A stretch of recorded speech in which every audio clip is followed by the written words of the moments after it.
All right. Now, yesterday we finished up talking about ellipses. Anybody have any questions over ellipses? We're going to be able to use a lot of what we talked about yesterday with ellipses, with hyperbolas, but hyperbolas have a few other moving parts. Yes. When you're looking at this horizontal or vertical, it's like what number's bigger, Yes. either on the left or the right of the plus sign, right? What are you including the equation? I'm not quite sure what you're getting at. I know what you're asking, but I don't know your explanation. Didn't It's whichever one like X and Y is with. So if X is with the bigger one, right? Like if the bigger number is under the X, Then then it's it's horizontal. yeah. And if the bigger number is under the Y, then it's. They are explaining that correctly. Okay. You were saying the plus sign. That's what threw me off. Yeah. Because like, Well, sometimes the X can be on this side of the plus sign, sometimes. Yeah, it's you don't look at what's first. You look at what's bigger. okay. Does that help? Yeah. That's what these guys are trying to say too. All right. Other questions? Now for hyperbolas, it's going to be obvious which way it's orientated because, well, you'll find out when we look at those. Any other questions? So. All right, so hyperbolas. And we, like I said, we looked at that video initially. All right, students will be able to find equations, vertices, asymptotes. That's what's new with these. We have asymptotes. Okay, that's one of the new things with a hyperbola and the foci of a hyperbola. All right, hyperbola kind of looks like two parabolas. All right, now here's the definition, and we've talked about the definition of all of these conic sections so far.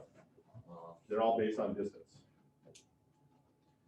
You know, with the parabola, I think it was easy to understand. You know, we drew it out, it kind of made sense. We actually developed the formula for it. For an ellipse, remember I put those, I taped my piece of string on the board, you remember that? Mm-hmm. And we could form the ellipse real easily. We can't do that with a hyperbola, right? It's not as easy to generate. But it says a hyperbola is a set of all points in a plane whose distances from two fixed points, just like for an ellipse, in the plane have a constant difference. All right, now that's the key word there. Constant. All right, what's going on here? Constant difference. For an ellipse, what was it? They had a constant what? Sum. All right, so that's basically all of that wording is the same except for the constant difference. Now those two fixed points are still called the foci. All right. The line through the foci is still called the focal axis. That's not anything different from an ellipse. The point in the middle of the two foci is still the center. So we're kind of correlating a lot of stuff that we talked about with ellipses. Okay. And the points where the hyperbola intersects its focal axis are the vertices of the hyperbola. All right. It's going to probably help to look at a diagram here. All right, and that's next. And you have a lot of this information. So how does that compare to an ellipse? Well, if this was an ellipse, wouldn't it be more like this? Because the foci would be on the inside of the ellipse. All right. So one big difference for a hyperbola is that, we've talked about these variables here, is that C, which is the distance from the center to the focus, is bigger than A, right? C is going to be the biggest value for the hyperbolas. What was it for an ellipse? What was always bigger than everything else? A, right? And A was the distance from the center to the vertex. All right, so that's a key thing to remember when we're dealing with that. And if you look at that cheat sheet I gave you with hyperbolas, you can see the Pythagorean relationship is a little bit different. Okay. This cheat sheet, it has all that information in there. It'll probably be stated a little bit differently, but it correlates to everything that we're talking about here. So, let me get rid of that. Here is kind of the standard equations. Now, the question Ann just asked about an ellipse, we said we had to look at the bigger number. Looking for a hyperbola, or looking at a hyperbola, how do these standard equations look different than that of an ellipse? How does that? Subtractions. Yeah, well, and that should make sense because we said it was a constant difference, correct? So for an ellipse, we would have had x squared over a squared plus y squared over b squared equals 1. That's the constant sum, so the addition. Here we have a constant difference, all right? Here we have the constant difference. So the word difference implies subtraction. Subtraction is going to tell us that it's a hyperbola. Where's the H and K? We're not there yet. We're not going to get to, we'll do those tomorrow, right? Just like we do with the others. First, we're just going to learn about them basically with their center at the origin. So HK right now, Dylan is 0, 0. So one of the, like, one column's horizontal and one column's vertical. Yes. Now, to determine which way it's orientated, we look at what's positive. All right, we look at what's positive. For example, this is going to be a hyperbola that is horizontal, which means it opens left and right. As branches, it opens left and right. Because it's x squared, basically it's x squared minus y squared. This one right here is going to be vertical, which means it's going to have branches that open up and down. Because it's basically y squared minus x squared. So here, to identify the orientation, we look at what's positive, right? There's no A is bigger than B anymore, like for an ellipse, right? That's not true at all, right? That's not the value that's going to determine its orientation, all right? The signs kind of do, all right? The signs were given, all right? So if we have a horizontal hyperbola, should make sense that the x-axis is the focal axis because it opens horizontally, all right? We're still going to be using that value of C to identify the location of the focus. But remember, C is bigger than A, and C is going to be bigger than B. It's bigger than both of those other values we've been using. All right, C is the biggest value. So we're going to go left and right to find our foci. We are going to go left and right to find our vertices. Okay, I'm looking at your little cheat sheet I gave you here. Here they call it left and right distance on here. That's kind of the same thing we did for an ellipse. Okay, so the left and right distance would be A. Okay. Now, these other terms are new. Well, there's a lot of new things here. Semi-transverse axis. The transverse axis is, I'm not going to worry about semi. Semi means half, right? The transverse axis is going to connect the vertices. Okay, it's going to connect the vertices. It's almost like when we talked about an ellipse, it's almost like the focal axis, or the major axis, I should say. Okay, conjugate axis is going to be the other one, right? And once again, when we draw one of these out, it might make a little more sense. So this is a lot of information, but we've covered all of these, and I think it gets a little bit better when we look at a diagram. Now, one of the other key differences is, and it should be obvious if C is bigger than A and C is bigger than B, is that our Pythagorean relationships are different. It's more of what you're used to when you learn Pythagorean theorem, right? A squared plus B squared equals C squared. Okay. So remember, for an ellipse, we tried to stress that A is always the biggest quantity. Right? A would always be the biggest quantity. Now, another thing that's new, like I said, it has more moving parts here for a hyperbola, is that we have asymptotes. And we think of asymptotes as lines that our graph approaches but never touches, right? These asymptotes are going to be guides for us when we graph these hyperbolas, right? They're going to act as guides. And like I said, when we put all this together and look at a couple examples, I think it'll make a little more sense. All right. So like I said, there's a lot of information right now, but we'll use it all quite a bit here. Yes. So when we did ellipses, there was like the 2A and the 2B. Yeah. know? So semi means half. So really, if we just cross this off, we would say the transverse axis is 2A, conjugate is 2B. Yeah. So you could write, and that's why it's written on your note sheet I gave you. All right. The authors of the text use the semi. So it's still the same idea. Semi is half. All right. Any other questions? Like I said, this is a lot of information right now, and once we start using it, it'll make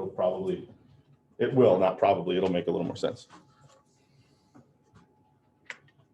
All right, now remember we found a mistake on this note sheet the other day, but I don't think there is any in this one. All right. Also on that note sheet, you see a little picture, kind of the orientation that goes with each.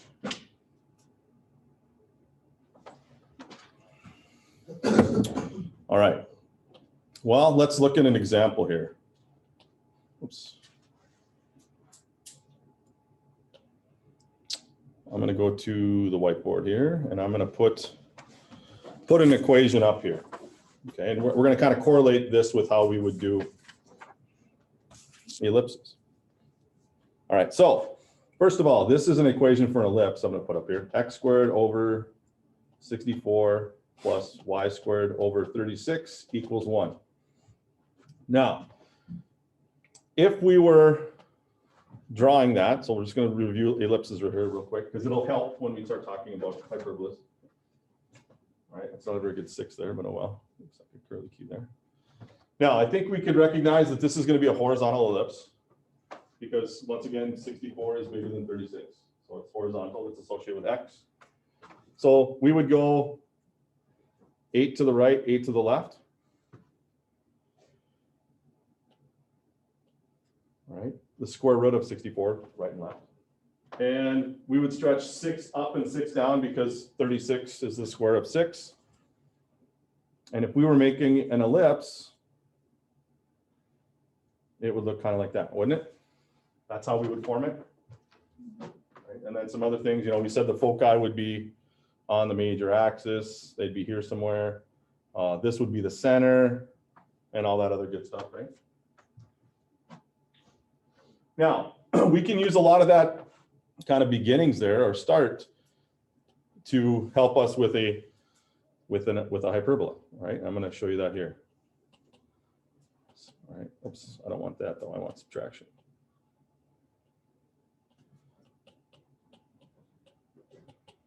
All right. So now this is different. This is the big difference right here.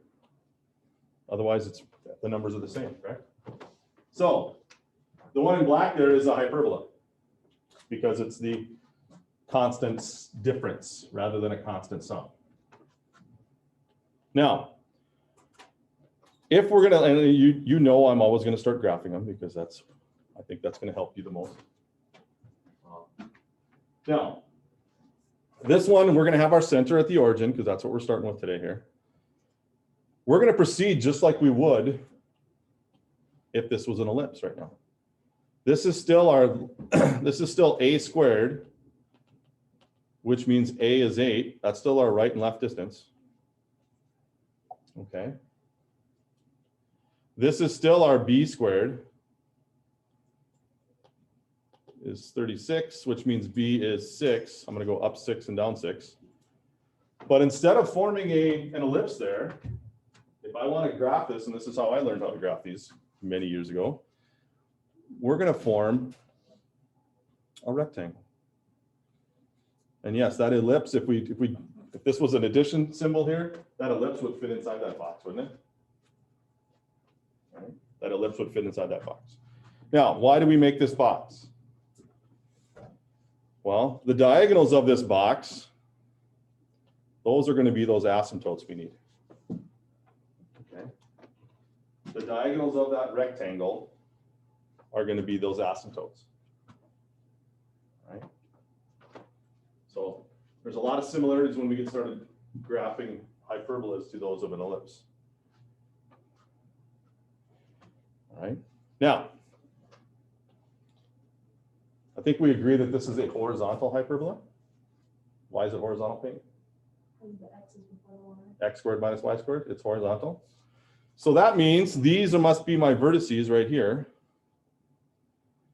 And then here's what that guy is going to look like. And you can see those asymptotes are kind of acting as guides. So what's in green there is my hyperbola. The two branches, one opening right, one opening left. Right, one opens right and one opens left. I'm going to give myself some room to write some more stuff over here. So let's start labeling what some of these things are. Our vertices, they are those green dots. Well, we went 8 right and 8 left. So our vertices are, I'm going to write it as 1, plus or minus 80? Because this distance right here was 8, and so was this.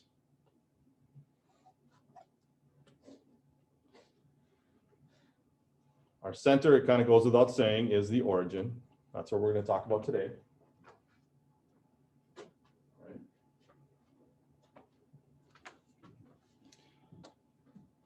This green segment right here, oh, I better make it green, I guess. This green segment here, that's our transverse axis. How long is that? 16 units. That's a 2A, right? That's 16 units. This is our conjugate axis. And remember, we went up 6 and down 6. So how long is our conjugate axis? 12. And that's at 2B. And some other characteristics we want to make sure we're familiar with, okay, would be the foci. And if we remember the diagram, the foci are going to be, they're going to be, one of them might be here. They're kind of inside each of the branches there, and the other one might be right there. Okay, so those are our foci. I'm going to label them. Foci 1 and foci 2. And what did we say about the distance from the center to the focus? What was that for an ellipse? What did we label it with? C? Well, this is also C. Now, how do we find C? Yeah, we have a Pythagorean relationship. C squared equals A squared plus B squared. So C squared equals 100. C is then 10.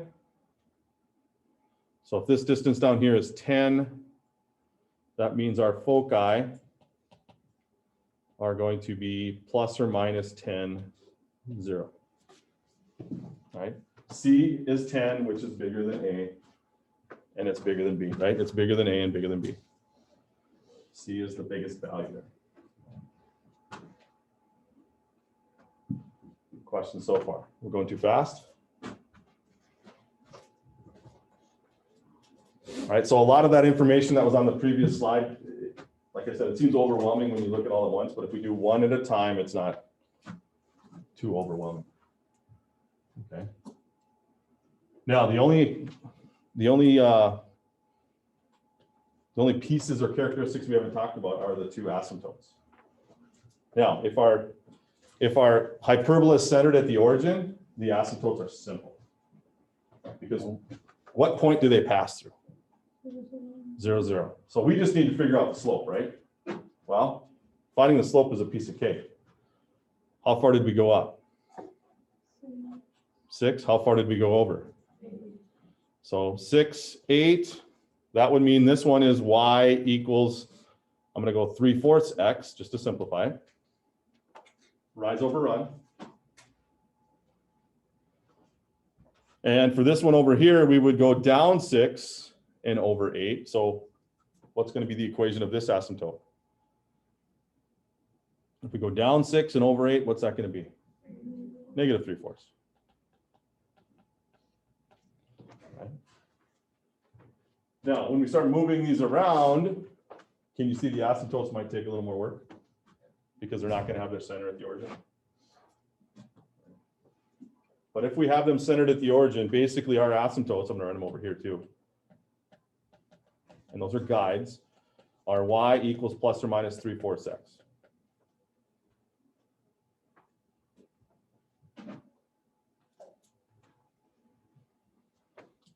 All right, so we're basing the definition on distance once again.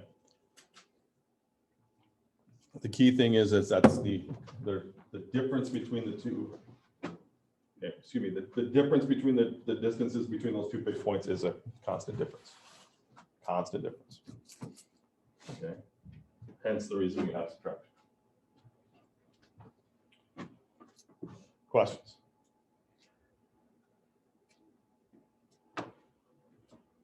And once again, remember where we're headed with this. Eventually we're gonna have that project where we make a little picture, and knowing how to make things, wider and the orientation, moving things around is going to help in that project. You're going to be able to answer a lot of the questions you have. instead of me having to sit with you. You're gonna be able to figure that out. All right. I'm gonna go away from this unless somebody wants this up here. All right, so let's look at another one, but I want you guys to kind of take the lead with this one. And then there's another diagram. Okay, and that diagram's in the text. I'd rather go over it with an example than necessarily look specifically at this, but there's a couple diagrams in the text also. That spells out things. They don't make the box like I did, but that's what I make the box, because then the diagonals of that rectangle or box are the asymptotes. It makes it a little more accurate. All right, I'm gonna get you started on this one. But it says we want to find the vertices, the foci of the hyperbola. We might do more than that. Okay, now this is 9x squared minus 4y squared equals 36. Now this should look a lot similar to one we did with an ellipse. This does not look like our standard form like we just previously looked at. What do we have to do to make it or get it into standard form? Divide by 36, make this equal to 1. So let's do that. X squared over 4, 9 goes into 36 4 times, minus y squared over 9 equals 1. So here's what I'd like you to do. Take a few minutes and let's see if we can, kind of sketch this one and identify those values they wanted us to. The vertices and the foci. And I'll walk around and help you as needed. Which way is this one orientated? Is it up and down or right and left? Right and left. Okay. That should help. Right. Give you a few minutes to see if you can kind of apply what we just talked about. Now, this one just asks us to find the vertices and foci. When we come back together, we'll find more than that. Right? We'll find more than that.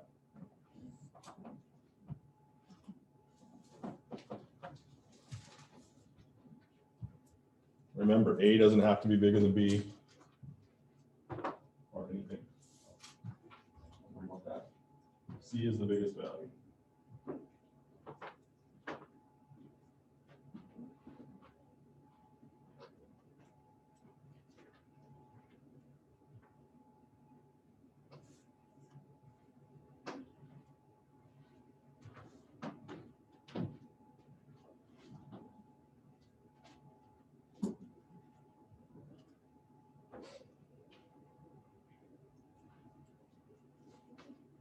Remember, this is the first time you've done some of this, so it's not gonna maybe click as quickly. If there's questions, let me know.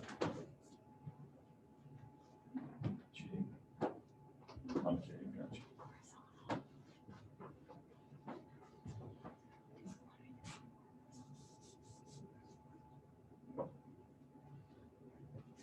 So what do the focus have to do with it?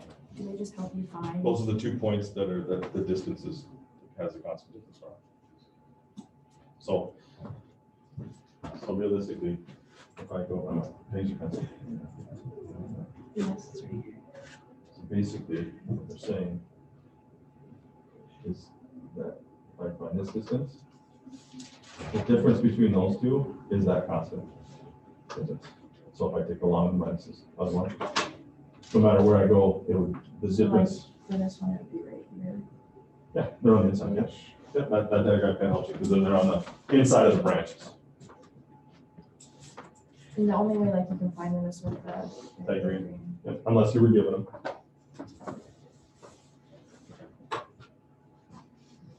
Yeah, because here A squared and B squared. So.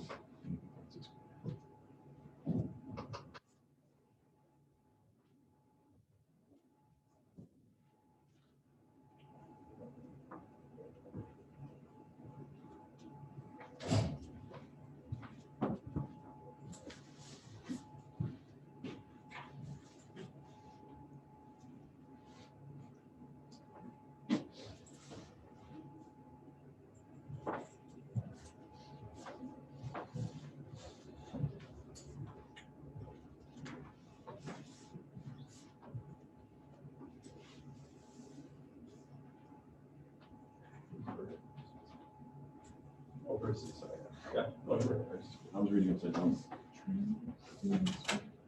So the transverse system. It connects the vertices. So like this one, they're all horizontal, right? Mhm. That's the bigger numbers, like. Doesn't matter. Doesn't matter what's bigger number. Whatever comes first. X squared minus y squared is horizontal. Oh. And if it's y squared minus x squared, then it's, yep, that's why. You don't have to look for the bigger number here.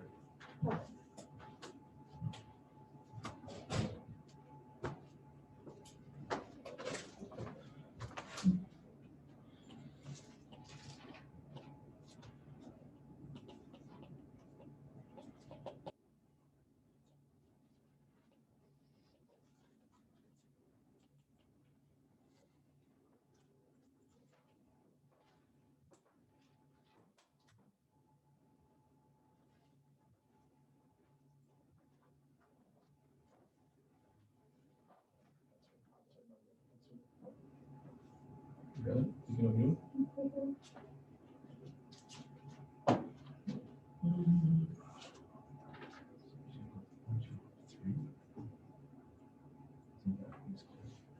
Yeah, so I think it should be 0 and 2. Okay. But other than that, yeah, make an adjustment. There you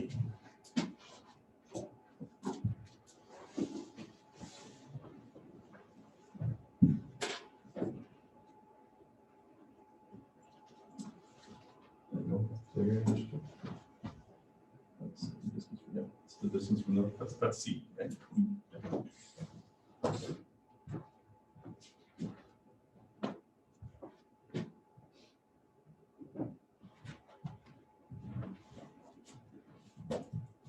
right, give you a couple more minutes and we'll kind of come back together here. I kind of started a little bit. I looked at I figured out what A and B are. I'm sure you did too.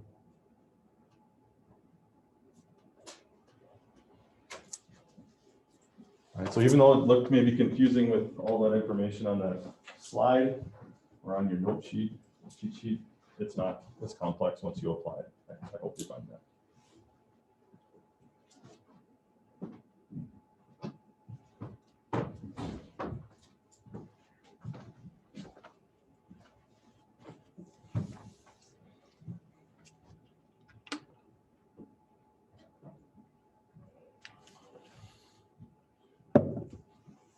All right, looks like most of us are done. If you're not quite done, just follow along. All we had to find were the vertices and foci. Some of you are doing more than that, which is fine. And I'm going to do more than that because I want to make sure we're familiar with all the terminology and all what they represent.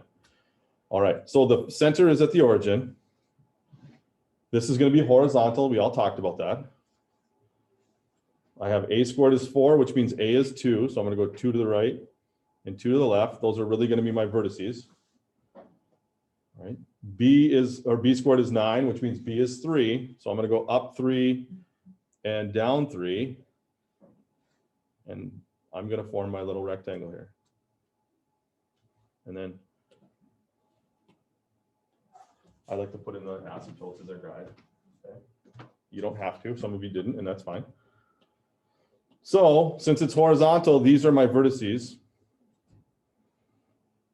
And so this vertex right here is what? What's the coordinates of that one? 2, 0. What's this one right here? Negative 2, 0. This would be what we call the transverse axis, correct? And that's 4 units long. The one I'm going to put in blue here, that's the conjugate axis. That's the other one. And that would be 6 units long.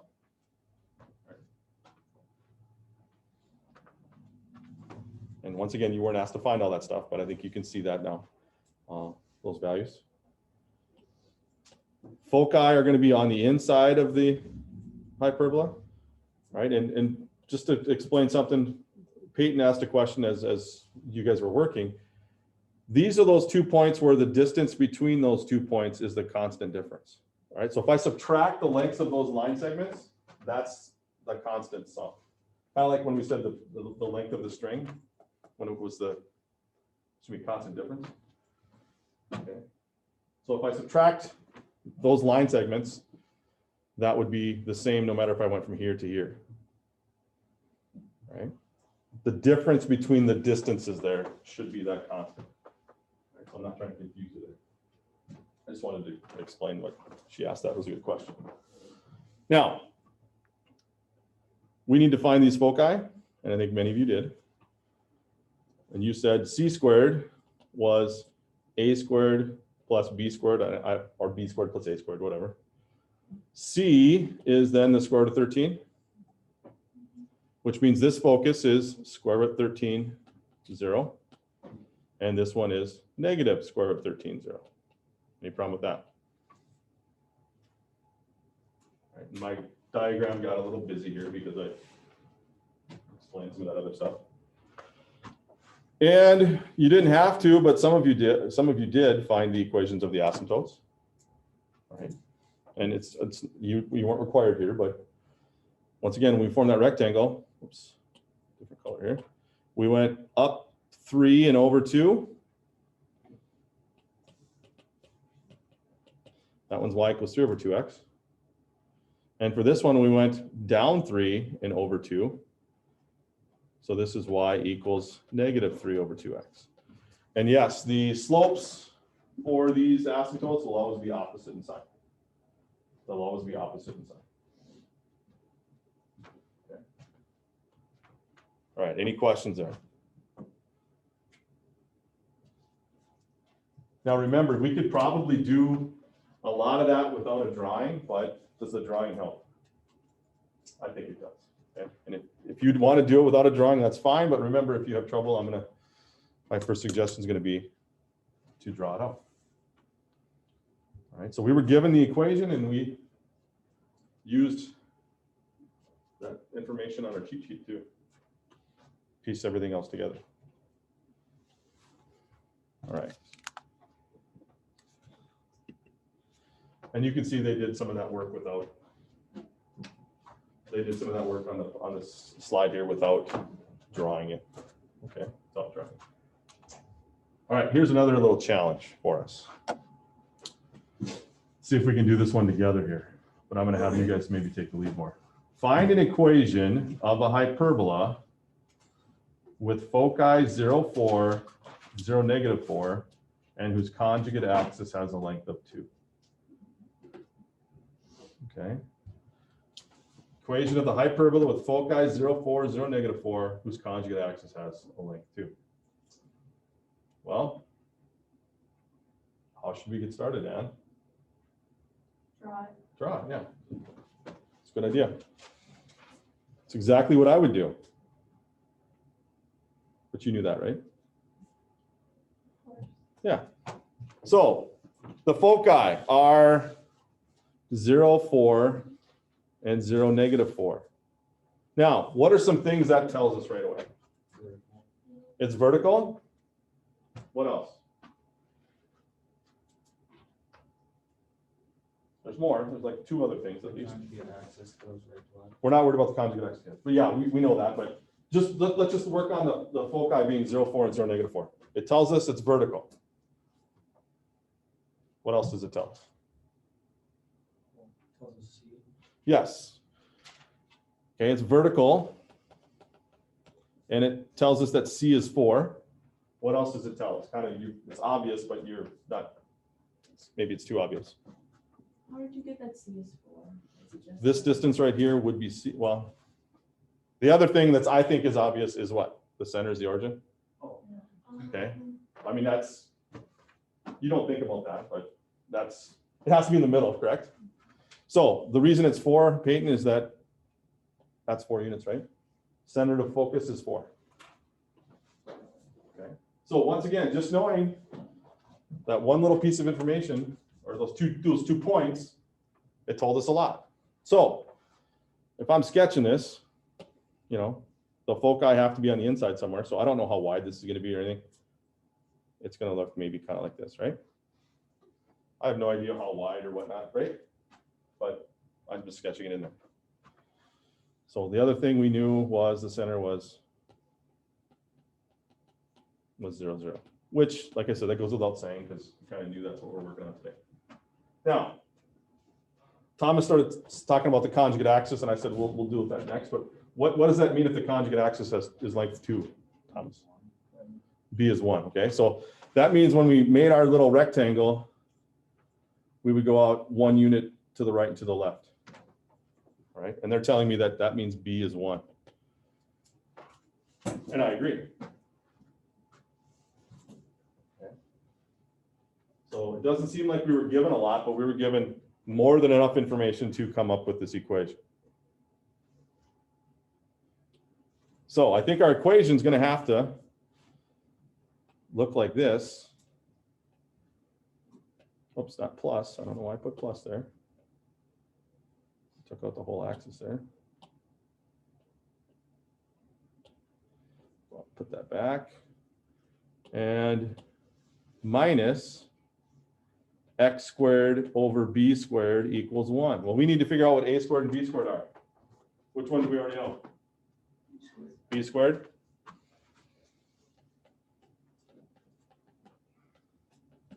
How can we find a squared? The Pythagorean relationship. And remember, the Pythagorean relationship for a hyperbola looks like this. C squared equals a squared plus b squared. So what is a squared? A is the square root of 15, but a squared would just be 15. So I'm just going to put 15 here. Yeah. This distance right here would be the square root of 15, right? That blue line segment. But when we throw it in the formula, we want to have a squared, so it doesn't really matter. So once again, I think graphing that out or plotting what you know can kind of trigger you to say, all right, it's vertical. You know, those 3 things we figured out right away. Looking at the graph can help. Can really help, I believe.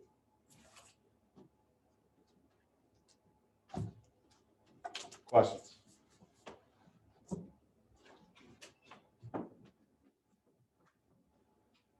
Now, like I said, tomorrow we're going to move things around a little bit. You know, we'll be working off a center other than the origin. All right, so that's going to make, I mean, I don't think it made parabolas or ellipses too terribly difficult. It'll make us be a little more careful with our asymptotes. Okay, the asymptotes might take a little bit more time to figure out. Depends which way we go. There's an easy way, there's a hard way. You guys want to know the easy way, right? Okay, so we'll do that. So here are some questions to get working on for tomorrow. Keep in mind, we'll continue talking about hyperbolas tomorrow, and we have a quiz on conic sections coming up next week. Then a project in March. So March isn't that far away. So you have a little bit of time to get started. If you have questions as you're working, let me know. What do you need? I want to go to the bathroom. Go ahead. Thank you. I figured that's what it was.